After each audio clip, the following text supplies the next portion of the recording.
Assalamualaikum warahmatullahi wabarakatuh. Selamat pagi anak-anak. Bagaimana kabarnya? Hari ini kita bertemu kembali dalam mata pelajaran pendidikan kewarganegaraan. Saya doakan anak-anak di rumah juga belajar ya. Karena kalau tidak belajar, ilmu kalian nanti akan mengalami yang namanya penghambatan. Anak-anak, pada pertemuan yang lalu kita sudah membahas mengenai bab yang pertama, yaitu integrasi nasional dalam bingkai Bhinneka Tunggal Ika. Anak-anak sudah tahu kan apa itu integrasi nasional? Integrasi nasional pernah saya sampaikan pada anak-anak, yaitu proses penyatuan dan persatuan, bagaimana bangsa kita itu harus mengalami yang namanya rasa persatuan dan kesatuan di dalam bingkai kebinekaan. Jadi dalam kehidupan sehari-hari kita harus melaksanakan yang namanya rasa toleransi, tenggang rasa, dan lain sebagainya.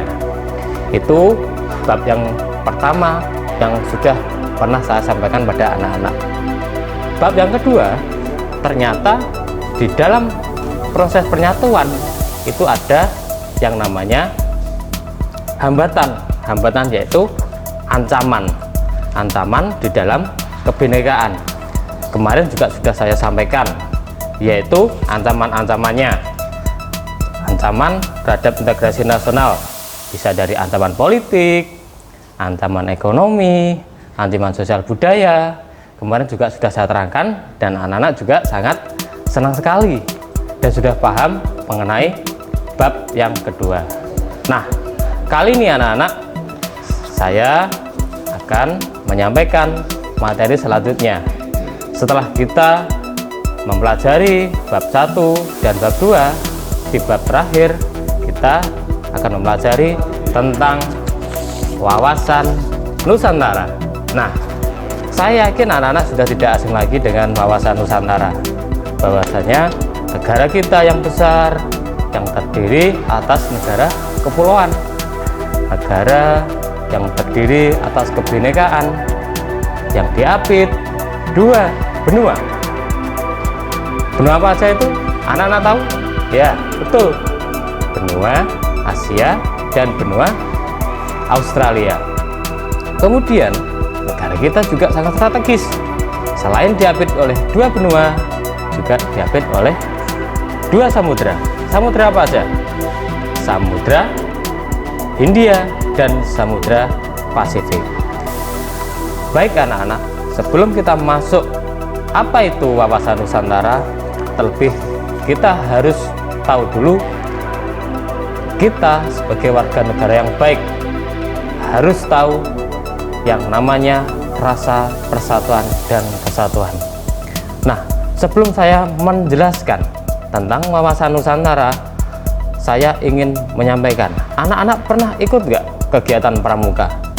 Saya yakin di sekolah diajarkan yang namanya kegiatan pramuka. Nah, bentuk kegiatan pramuka itulah itu dijadikan sebagai salah satu bahwa siswa itu menjadi siswa yang baik, yang patuh terhadap negara. Kenapa? Karena di dalam pramuka siswa diajarkan satu, rasa kepemimpinan, rasa solidaritas, rasa peduli lingkungan, dan rasa peduli terhadap sesama. Nah, dari sifat-sifat itu sudah menjadikan bahwa pramuka sebagai salah satu bentuk kegiatan siswa dalam mencintai tanah air kita. Baik anak-anak, sebelum kita lebih jauh membahas tentang wawasan Nusantara, nah, saya akan menjelaskan. Nah, di sini kita lihat bahwasanya wawasan Nusantara ini adalah sebuah representasi dari negara kita dan negara kepulauan dari Sabang sampai Merauke. Bahwasanya kita harus tahu bahwa cara pandang kita terhadap negara kita, negara kepulauan yang sangat strategis, negara kepulauan yang banyak sekali kebinekaan suku bangsa, ras, agama, dan lain sebagainya. Anak-anak saya yakin sudah tahu seperti itu.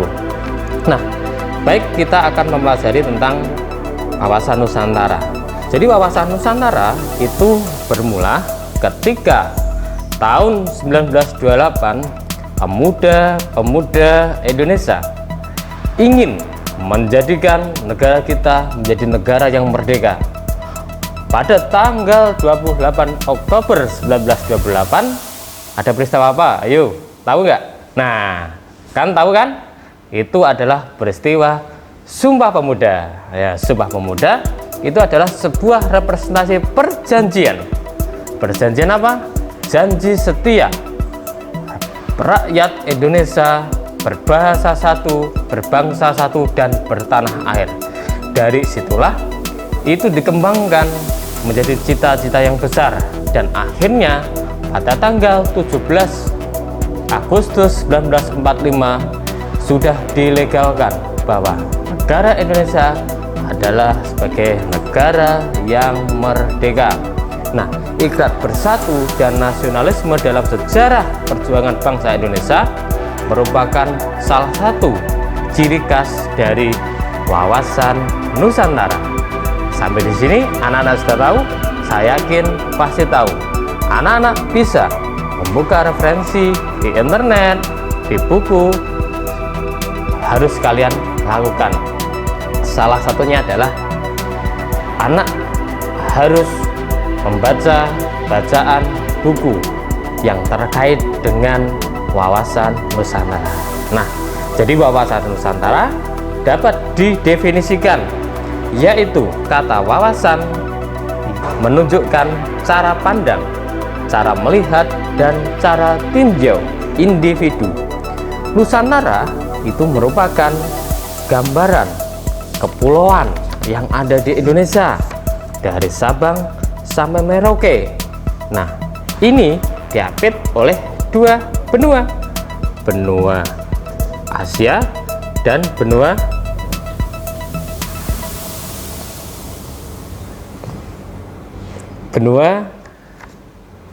Australia. Nah, sebelah sini itu ada dua samudra, Samudra Pasifik dan Samudra Hindia.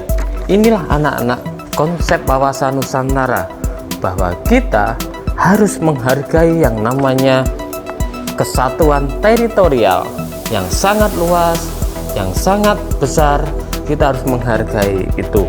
Nah, jadi bisa disimpulkan wawasan Nusantara merupakan yaitu cara pandang bangsa Indonesia tentang diri dan lingkungannya berdasarkan Pancasila dan Undang-Undang Dasar 1945 dengan mengutamakan persatuan dan kesatuan bangsa serta kesatuan wilayah dalam menyelenggarakan kehidupan bermasyarakat.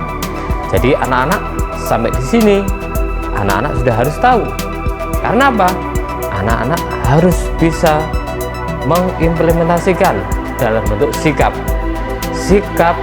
yang mencintai tanah air kita. Di rumah kita harus saling membantu, menghargai perbedaan. Di lingkungan sekolah ada bapak ibu guru, wajib kita hormati, wajib kita hargai. Ada teman yang berbeda agama, yang berbeda suku bangsa, yang berbeda ras, wajib kita hargai. Masalah-masalah yang ada di dalam kelas wajib untuk kita selesaikan dengan rasa kesatuan. Nah, itu adalah salah satu implementasi anak-anak dalam mengembangkan wawasan Nusantara. Kalau kita sudah tahu tentang wawasan Nusantara, kita praktekkan di dalam lingkungan masyarakat yang nantinya menjadi kehidupan anak-anak yang nyata, karena kalian akan berhubungan dengan masyarakat luas yang sangat berbeda pandangan, berbeda suku bangsa, dan berbeda pendapat. Itulah konsep dari wawasan Nusantara. Selanjutnya, unsur dasar konsep wawasan Nusantara terdiri dari 3. Apa itu anak-anak? 1. yaitu wadah. Wadah merupakan tempat bermasyarakat, berbangsa, dan bernegara. Artinya apa? Tempat inilah yang menjadikan legislasi pemerintahan. Ada legislatif, ada yudikatif, dan ada eksekutif. Yang kedua adalah isi. Isi adalah aspirasi yang berkembang di masyarakat, cita-cita serta tujuan nasional dalam pembukaan Undang-Undang Dasar 1945. Dan yang ketiga adalah tata laku. Tata laku merupakan hasil interaksi antara wadah dan isi. Tata laku yang terlihat tercermin dalam tindakan menyikapi dan mengatasi berbagai persoalan bangsa dengan memperkuat jati diri dan kepribadian bangsa. Kemudian tata laku yang tidak terlihat yaitu mencerminkan jiwa, semangat, dan mentalitas yang baik sebagai bangsa Indonesia, yang nantinya kalau 3 unsur dasar wawasan Nusantara kita implementasikan di dalam kehidupan sehari-hari, saya yakin anak-anak akan menghargai yang namanya perbedaan, akan semakin cinta terhadap negara kita, akan semakin sayang terhadap negara kita. Jiwa nasionalisme itu sangat penting dalam menjalani kehidupan di negara kita yang berasaskan Pancasila.